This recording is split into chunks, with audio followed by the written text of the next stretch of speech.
Hello, and welcome to this edition of The Cusp. I'm Doy Santos, your host.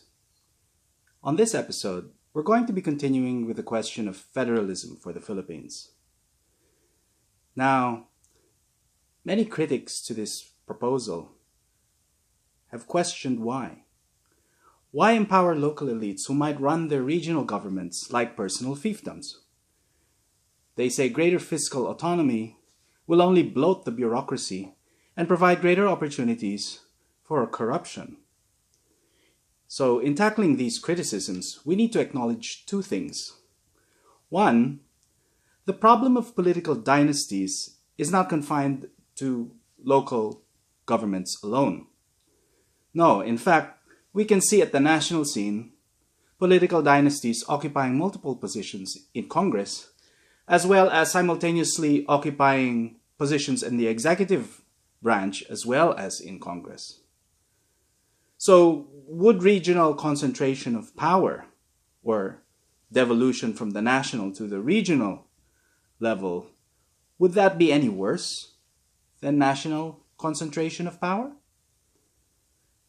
As Anwar Shah, a director of public economics at the World Bank and editor of Volume 4 of A Global Dialogue on Federalism, has observed, and I quote, "Power corrupts, and absolute power corrupts absolutely. Federalism helps to break the monopoly of power in the national order by bringing decision-making closer to people through localizing it. Localization strengthens government accountability to citizens by involving them in monitoring government performance and demanding corrective action." So we saw this in the first part of this series, right? Localization has two advantages. One, it has local knowledge because local leaders have a better understanding of local needs. And two, there's direct accountability because local leaders are closer to the people and they can vote either with the ballot or with their feet. So that's the first point. Second point, local autonomy through fiscal decentralization actually moderates predatory behavior by political clans that compete to outdo each other in development spending to get re-elected. The study of Fabelia et al. That we quoted in the first part of this series provided empirical basis for this. However, we still can't ignore the fact that local governance would be enhanced without the patronage and clientelism associated with political dynasties. Mendoza et al. Show that the dominance of political clans is positively correlated with poverty and a slower rate of growth at the regional level. Shah has, for his part, has also recognized this. Again, let me use a direct quote from him where he says the following: "Localization as a means of making government responsive and accountable to people can help reduce corruption and improve service delivery. However, one must pay attention to the institutional environment and the risk of local capture by elites. In the institutional environments typical of some developing countries, when in a geographic area, feudal and industrial interests, meaning local landlords and big businesses, they dominate, institutions of participation and accountability are weak or ineffective. And political interference in local affairs is rampant. Localization may increase opportunities for corruption." End of quote.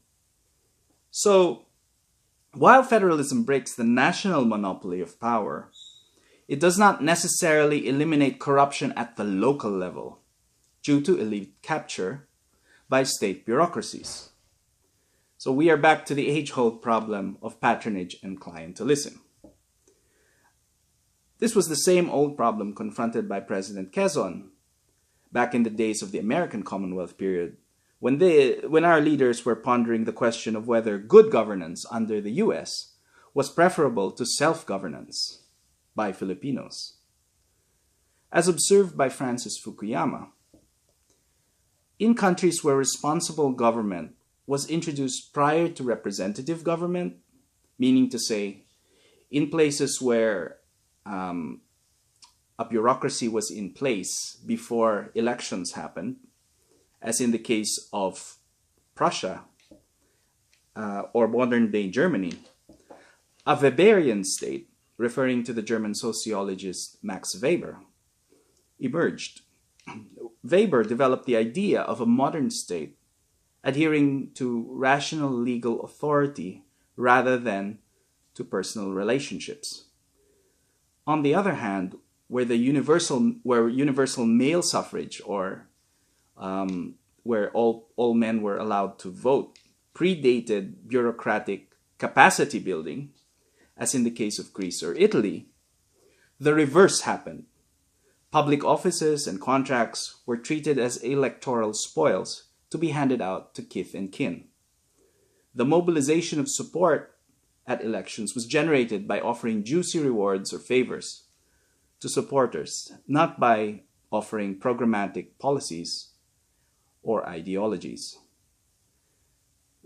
Now, the US lay somewhere in between Prussia and Greece or Italy.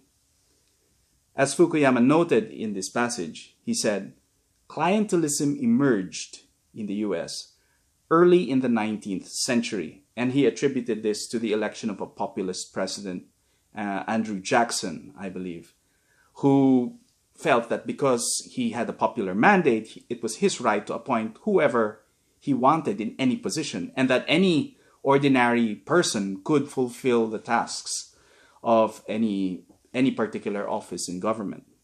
So it emerged, clientelism emerged after universal male suffrage occurred in the US in the 19th century, in the 1800s. And the country had a relatively weak state characterized by high levels of patronage and corruption. So even the US government at that time was not a modern state. Yet the foundations for fairly clean Weberian administration were laid by the start of the 20th century.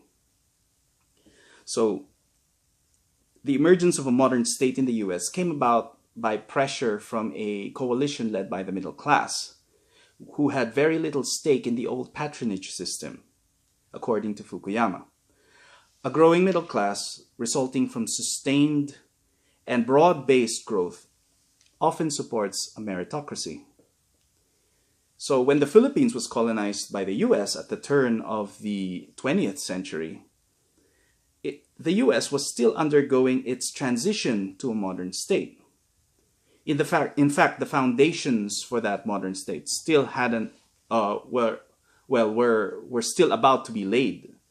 Were still about to be cemented in the 1890s. And the Americans introduced electoral politics in the Philippines, or representative government, before building a capable state or responsible government. So what happened? This gave rise to local elites. This gave them access to resources at the national level, which laid the institutional weaknesses that we currently see up to this day. As Fukuyama points out, it took 80 years for the US to build a modern state from the late 1880s up to the 1960s. And in fact, Fukuyama says that to a certain degree that the building of the modern state was never really fully realized in the US, as it has been in other parts of the world, right? So the question we have to grapple with is this. Since we inherited this patronage system from the US in the 1920s and 30s, when plutocrats and booty capitalists, to use a term popularized by Paul Hutchcroft, when these plutocrats and booty capitalists still ruled, how can we build a coalition of reform which can accelerate the building of a modern state, and which, for the most part, has been missing, even after the restoration of democratic accountability after the EDSA People Power Revolt of 1986. Or put it this way, since political dynasties resurfaced after EDSA 86 and still dominate the current political landscape, how do we convince the powers that be, the powerful elites in Congress, to legislate something that might harm their own interests? That has always been the catch-22, right? So what's in it for them, in other words? Well, the answer, as stated by Vice Dean Ed Araral of the Lee Kuan Yew School, is to strike a quote-unquote grand bargain with them. What do we mean by a grand bargain? Offering the dominant political parties state subsidies in exchange for greater regulation of political succession could create the right incentives for them to decouple from political dynasties. The Federal Institute Study Group, of which Araral is a member of, that was convened by the ruling PDP-Laban, has embedded this principle in its proposals to amend the 1987 Constitution. For those who want to know more about the Federal Institute Study Group, I've enclosed a list of members in the show notes. So you can go ahead and read that if you like. But anyway, the study group has said, for federalism to succeed, it should come with a package of electoral and political reforms. We believe that federalism can fail if we do not institute changes in our political and electoral system. In order to democratize political power, we propose to make the anti-dynasty provision in the Constitution self-executing. So self-executing meaning it's written in the Constitution. There's no need for an enabling law by Congress as it is currently, as it is the case currently, right? They go on to say, it is proposed that relatives of incumbent politicians up to the second degree of affinity or consanguinity shall be prohibited from running for public office in the territorial jurisdiction where the incumbent was elected. So meaning to say, if there is an incumbent provincial governor, the relatives of the second degree can't run for vice governor or a provincial board member at the same time. If you're a mayor, you can't have your family members running for councillor, that sort of thing, or vice mayor. They go on to say that in order to establish strong and cohesive political parties, Parliament shall be mandated to promote the development of political parties as public institutions that shall serve as mechanism for communication and cooperation between people and the government, facilitating political organization and representation. So something that's been missing so far, right? And so finally, to support this initiative, political turncoatism shall be prohibited, meaning incumbents switching from one party to the other depending on where the wind blows, politically. Party switching shall be banned within 1 year immediately preceding or following an election. Otherwise, the turncoat will lose the post occupied and shall be prohibited from running in the next election. It is also proposed that state subsidy shall be provided to political parties based on their electoral performance in the previous election, just like they do in mature democracies. This is to reduce or altogether eliminate the influence of big business and drug and gambling lords in our politicians. End of quote. So there you have it. It all sounds good, you might say, but how would it work in practice? Well, you see, generally in places like Germany and France, where in mature democracies, state subsidies are given to political parties based on the number of seats that they won at the last election in any chamber. For instance, the COMELEC, if say the COMELEC in the Philippines were to provide a subsidy of 100 pesos per voter, and say there were 1 million people who voted at the last election, there would be 100 times a million voters, 100 million pesos worth of subsidies available. Now, the distribution of this amount would be pro rata based on the share of seats political parties occupy in Parliament after the last election. So if there are 100 seats in Parliament and Party A got 50 of those seats, in other words 50%, then it would receive 50 million or half of the state subsidies before the next election, subject to certain requirements like A, a proper accounting of expenses in the previous election, and B, it must not raise money from illegal sources like, say, foreigners or corporations, let alone criminals, or exceed a cap on political donations from individuals. Granting political parties access to taxpayer funds subject to strict conditions of their use would allow them to field candidates who do not spring from political families. They could become, in other words, independent of political patrons. As a condition for providing state subsidy, all funds released to political parties will be audited by the Commission on Audit, because, they're public funds, right? Political parties will also be required to account for their sources and uses of campaign funds and face stiff penalties if they violate the law on campaign fundraising. So the ruling party that initiates this will in fact have the biggest incentive to reform the system because it normally holds a majority in Congress. After the 2019 elections, where PDP-Laban is expected to gain a bigger plurality in the House and make gains in the Senate, it would naturally get the lion's share of state financing to spend at the 2022 elections. As that election year looms, political butterflies who might want to jump ship to the party with a more popular presidential aspirant will be ejected from their post and not receive state subsidy, even if they do switch sides. The money goes to the party, not to the person, right?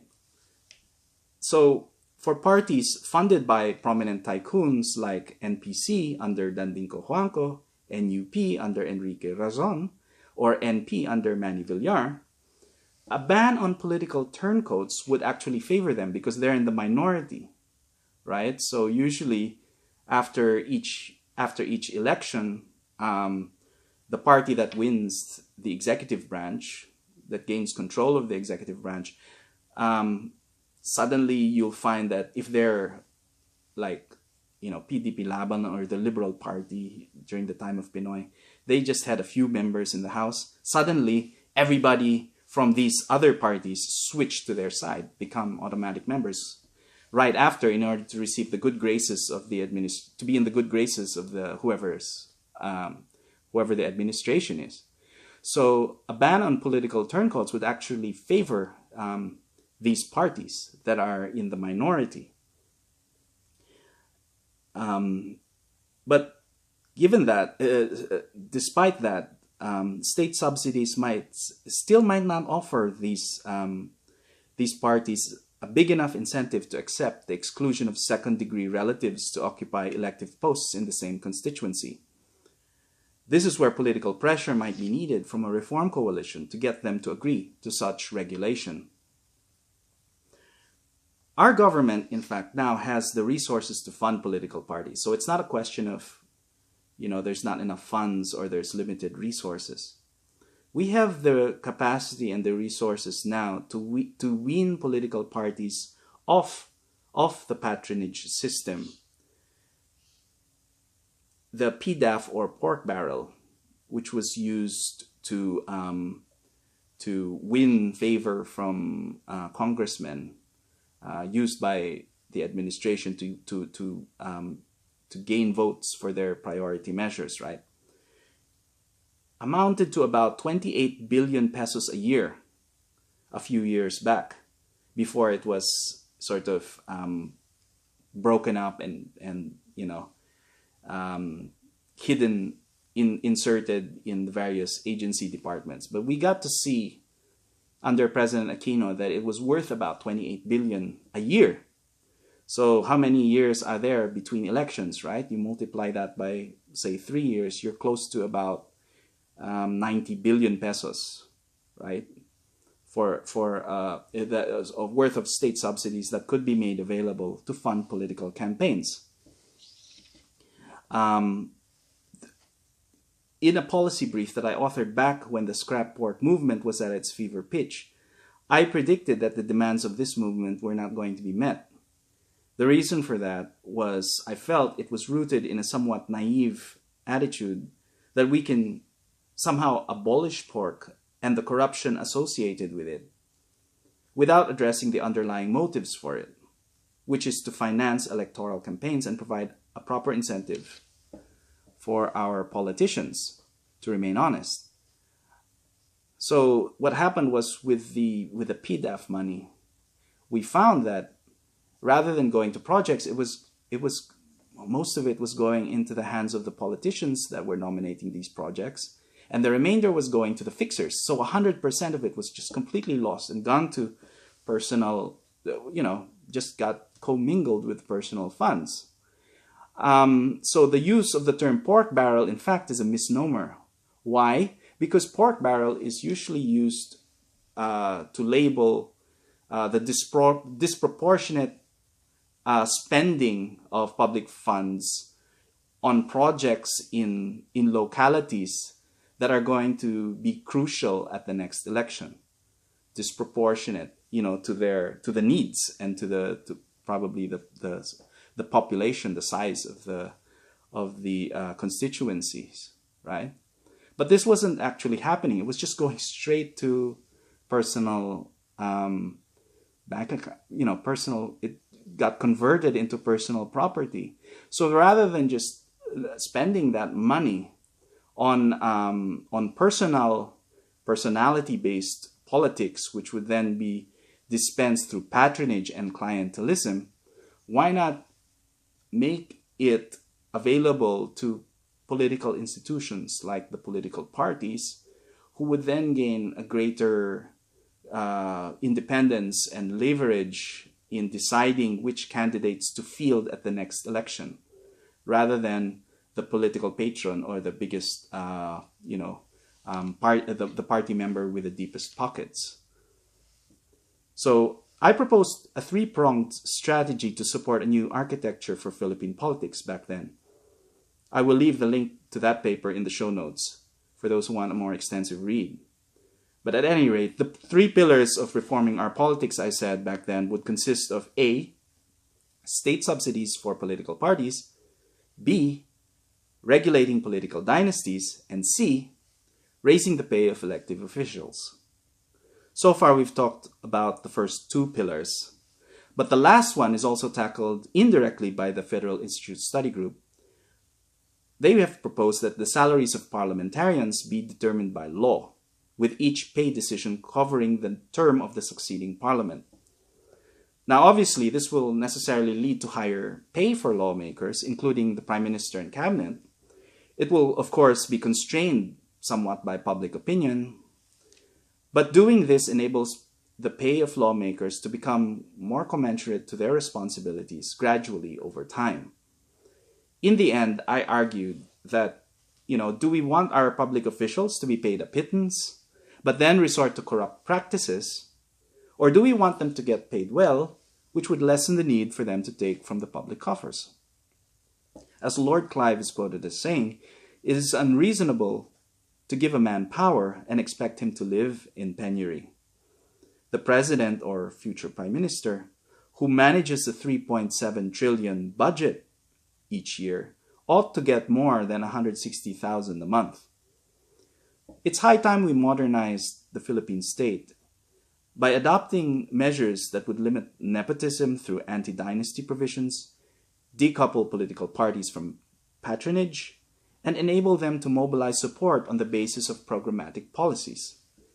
The reforms discussed in this episode would allow us to do just that and derive the full benefit of localization through federalism. So that concludes the second part on the question of federalism for the Philippines. Hope you've enjoyed it so far. Do send us your comments, questions, and suggestions. Like and share us on Facebook and Twitter, and get the show notes with links to the papers and people mentioned in this episode by visiting our website, which is appearing on your screen. Thank you for your continued viewership. Look forward to seeing you again on the next edition of The Cusp.